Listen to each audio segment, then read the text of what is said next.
Oh, hello, welcome, come on in. Welcome to Story Chair. I'm Tim Melvin. This is my chair that I do the stories in. That's why we call this Story Chair, obviously.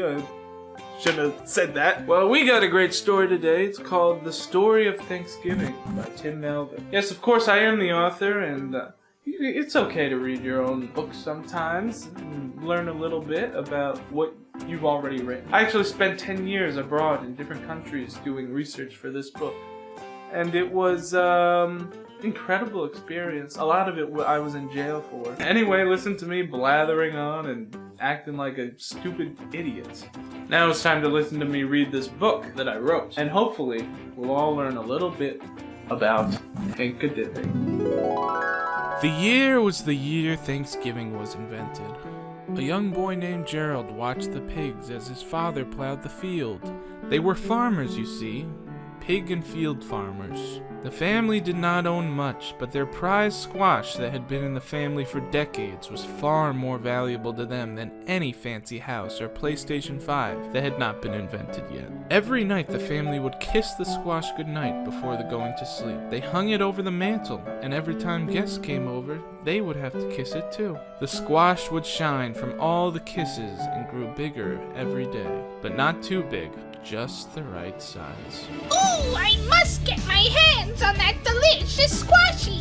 Yelled the Gooblies' leader, Torko. The Gooblies danced around at the prospect of eating squash. Under the guise of night, we shall descend upon that house and take that squashy, and then we shall eat it! Darkness fell upon the Gerald's family household, and soon Gerald was the only one still up doing his farming homework. He rubbed his eyes sleepily. Bedtime for me. But as Gerald approached the mantel to kiss the squash, he heard rustling coming from the chimney. Out popped a pudgy, bearded man in a red suit. Who are you? Exclaimed Gerald. Why, I'm Santa Claus. I usually come on Christmas, but you have been a very special boy this year. What's Christmas? The story of Christmas, well, that's another Tim Melvin book that you're gonna have to buy at a very reasonable price. The very convincing man started to shift uncontrollably. Wait a second, whispered Gerald. Suddenly, 3 Gooblies jumped out of the suit and surrounded Gerald. We want that squashy! Give it, give it! Gerald was frightened, but he was also clever and brave. Of course you can have the delicious squash. I'm just relieved you didn't ask for all our money. The Gooblies sneered. Money? What is this money? Money is a very special thing. Why, with money you could buy all the squashes you want.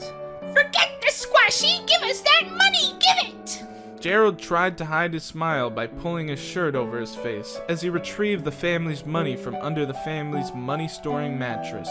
The Gooblies snatched it and danced into the night. Gerald sighed a sigh of relief. The squash was safe. Torko and the Gooblies marveled at the money. Lovely money!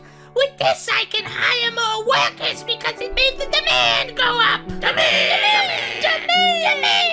Shouted all the Gooblies, as Torko raised the money in the air symbolically. An even more symbolic hawk swooped down and snatched it from his hands. The boy tricked us! He didn't say money gets stolen by a bird! Fiery rage filled Torko's lungs or stomach or something.